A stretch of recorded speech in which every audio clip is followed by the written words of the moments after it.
Hello, YCC. We're here with the winner of our last Locals Leaderboard, although it is a bit late, Reginald K. What deck are you playing, and how are you? I'm playing Altergeist. I chose this deck because it doesn't lose to the FD. That's basically the main reason to play this deck right now. If you have trouble with that, you can play Altergeist like one of the other that basically function the same. Alright, so why don't we go through the profile now? Yes, so I mean, the 18 Altergeist cards that I play are basically played in almost every list. Triple Maliseek, it's the reason to play the deck. Triple Faker, this is like resolve it to win. This is your tempo card. Triple Marionetter, I've seen people cut it to 2 sometimes and they are just wrong. You're really happy when this third copy is in your deck.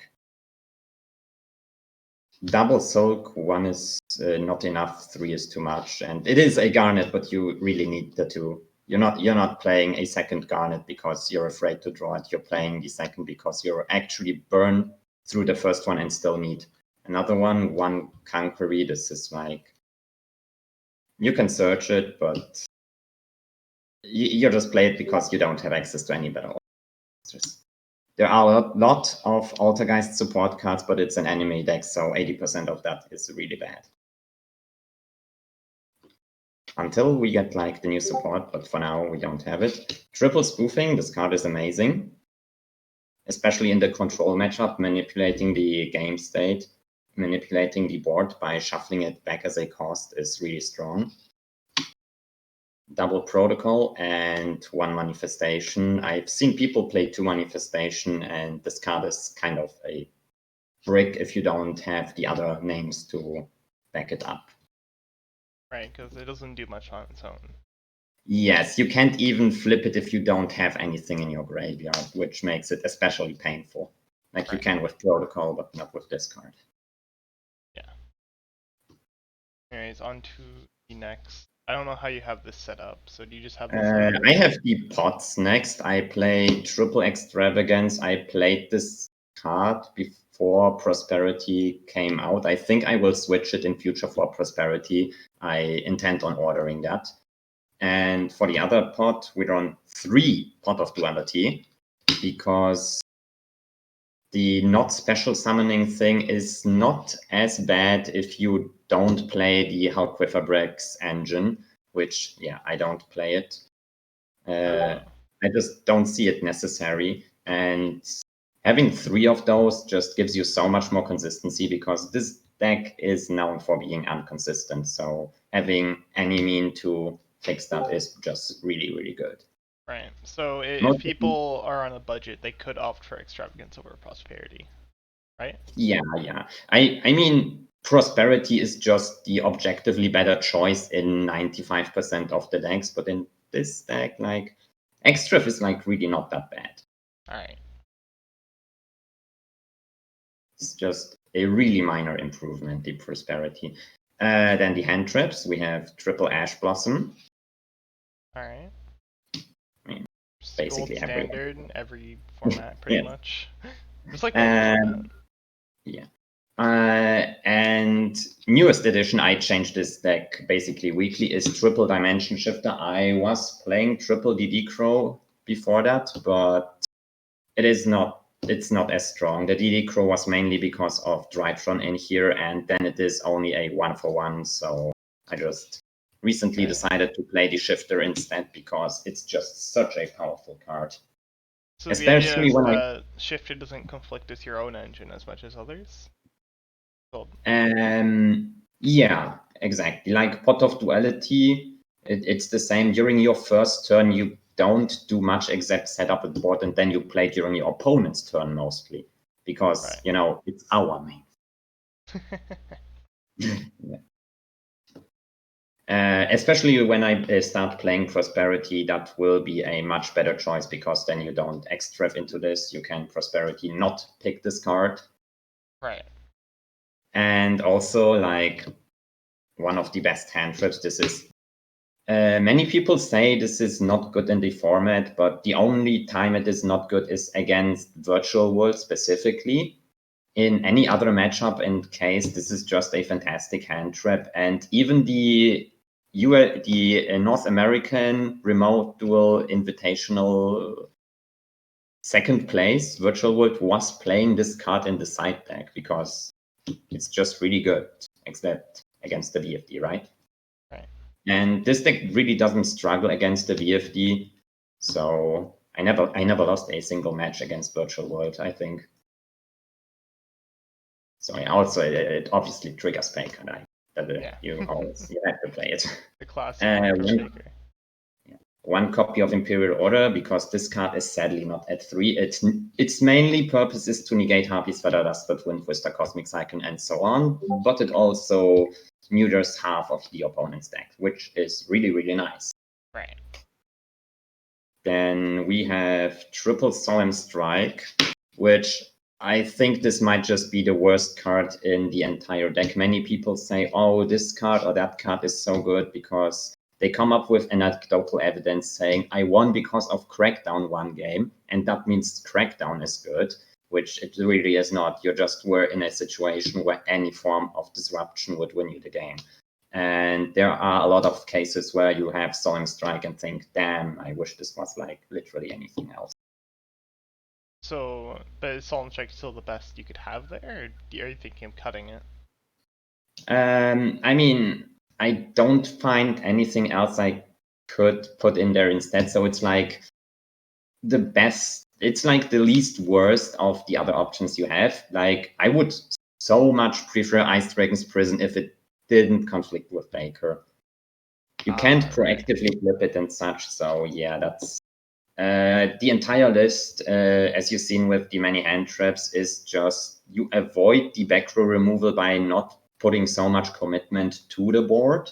There is also another strategy that involves just playing triple Solemn Judgment and such, which I in this case didn't. You might do that, however. It's probably also the cheaper option. And then some one-offs. One Called by the Grave. This card is really amazing, this format. All right. And then one Forbidden Droplet. I was intending on playing 2, so I bought 1 to try it out, and it's nice at 1. I don't think I will get a second one. It is a Dragoon out, which this deck's like really lacks, so that is very nice. Also, it is a spell, so if you get red rebooted, that can save your ass, and suddenly you win the game because you got a free trap. And there is Dimensional Barrier. Dimensional Barrier is also one of those cards that just dodges the back row removal because you can flip it in response to Harpy's Feather Duster and such. Also, it is a Dragoon out. Right. So why only one D-Barrier? Yeah, I mean, yeah, I didn't. The problem with D-Barrier is it's more of a side deck card because it doesn't hit every deck, but I wanted to still include more outs to Dragoon, and I just didn't find anything better that would fit the main deck. Right. Yeah. So on to the extra or the side. Yeah, I wanted to mention one other thing. I was at some points switching the Day Barrier for an Unending Nightmare because the Unending Nightmare is also a really good card. What would you use the Unending Nightmare for? Like, where did it come up most? Against Eldritch, this card can pop every single Conquistador. Where you have this card, Conquistador will just not resolve, which is insanely powerful. Also, against many of these matchups, you can pop a Tanky in response to its activation. You can pop the Drytron Fafnir in response to its activation, so everything that's like continuous or field spell will not resolve. And also, you can just flip it proactively to trigger Faker. Right. So that's really good. Yes. That is really, really good. Let's go to the extra deck first. This might not take a lot because you're playing an extra deck, right? Yes. I play triple hack. I mean, you're playing extra if you would like to play even more than 3 Hextiers, but unfortunately you can. after you summon this card, there's basically no way how you're still losing this. I think I once lost because my opponent dropped the Denko Sekka on me, but this card just puts such a win condition on the board. The float effect generates you so much advantage, and the boost, the negation that is not once per turn is just amazing. Also, one Prime Banshee. If you're locked into Altergeist, this comes up, and you are very often locked into Altergeist. In fact, these 4 cards are touched more than anything else in the entire extra deck. Right. Vecna unfortunately has this condition where it locks. We're not playing Hull Quiverbricks, but we're still playing the Selene and the Access Code because it's just 2 cards that are independently really good in this deck. Selene can revive things like, yeah, it's a good extender if you're not locked into Altergeists, and Access Code can give you the push for the game that this deck really lacks. It's really bad at OTKing. Right. And that helps it. It also helps clearing boards, and it is a Dragoon out, a true Dragoon out, even if he still has the negate, that doesn't help. Little bit less effective Dragoon out, and basically Dragoon is like the only reason I play this. Ningirsu, once per turn, you can send 1 card from either side's field to the graveyard, non-target. Right. Little bit better Dragoon out, however, might fail after you resolve Extravagance is the Utopia package. Because, yeah, That's an it old is one. not. Yeah, but it is really easy to make, and you can really easily make it even though your opponent has negates. Because if you have already the face-up protocol and a Marionetta in grave, and then next turn you normal summon the next one, activate the effect, target the protocol. At this moment, because Marionetta doesn't send a cost, it can still not be negated, and as soon as the other Marionetta comes on the field, this cannot be negated. Won't Marionetta still be destroyed? No, Dragoon needs to negate to destroy. Exactly. Everything that says negate, and if you do, destroy it. So. Right. So that's pretty cool. Yeah. I really like this. It comes up quite a lot. I think I saw it come up in one of the locals. Yeah. Also, the funny thing is, I just had recently a match where I was under Gozen match, and I already banished the Utopia the Lightning, but I made this because it's also light. That was kek. Also, a card that comes up surprisingly a lot is Daigusto Emerald, because you need to get your engine starting, but when doing so, you sometimes have trouble getting the loop started, and then you burn through too many resources to have still enough for the grind game in your deck. So this shuffling cards back into the deck is really strong. Alright. I mean, it's a mini Everest in the extra deck, so you don't have to go it. Phoenix, just to out things like summon limit and such. It outs Tikaboo, because you have Link 1 monsters that are not spellcasters. Right. Also, like Link Kuribu, then Co-Link Phoenix, and then into Ningirsu is a really strong combo. Speaking of Link Kuribu, I had 4 slots left in my extra deck, so I filled them with Link 1 monsters. This is the reason I play 2 Link Kuribu. This could easily be cut to 1 or extended to 3 if you would have more space. Otherwise, 1 Almirage and 1 Relinquished Anima. Right. So you aren't scared of banishing all of them off Extravagance for your Mellow Seed? No. I Okay. mean, I play Pot of Duality. I often cannot even go into the Link 1, and it's not even bad because the Duality gives you just such a big payoff. Right, because you usually get something big off it. Yeah, and even if not, you have something like you have a spoofing, or you can have the Mellow Seek with Protocol, which gives you already the search during the opponent's turn, right? Right. No need to link it off, because linking it off also has the side effect that is prone to hand traps like Ash, Skullmeister, or Gamma. And when it is your opponent turn, your traps are live, so you can negate something like an Ash with a Solemn Strike. Like 60% of what this card does is negating hand traps, actually. It negates hand traps more often than it negates summons. Right. Anyways, on to the side deck next. Yes. We have for the Drytron matchup, triple Ally of Justice Cycle Reader. In case we don't see the dimension shifter, we want to have a hand trip that fills a similar purpose. Right. Pretty good card. Yeah, It's I wish I would see it more. Practically a 2-for-1, or 1-for-2, right? Yes. Then we have triple evenly matched because against Eldritch, against Striker, against like every single control deck, or also against Bird Up, this is really good because they don't have any form of negations. Right. Also triggers Faker. It's just so amazing. Triggering Faker is just so good. Next 3 off is Winged Dragon of Ra Sphere mode. Deals with everything that is not dealt by with the other cards here. Tributing 3 monsters at once is just, yeah. It cannot even be responded, right? Right, and it's a normal summon, so it even gets around the bird up board. Yes, it gets around the bird up board, and you can still do it after doing Pot of Duality. Right.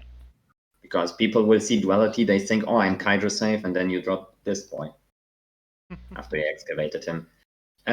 Some one-offs, Harpy Duster, because this card is just legitimately unfair.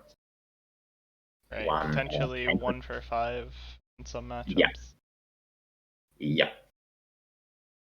Also, a copy of Dino Wrestler Pankratops. It's also like, why is this even at 1? It is just an auto-include in every single side deck that isn't locked into like monsters that cannot be normal summon set.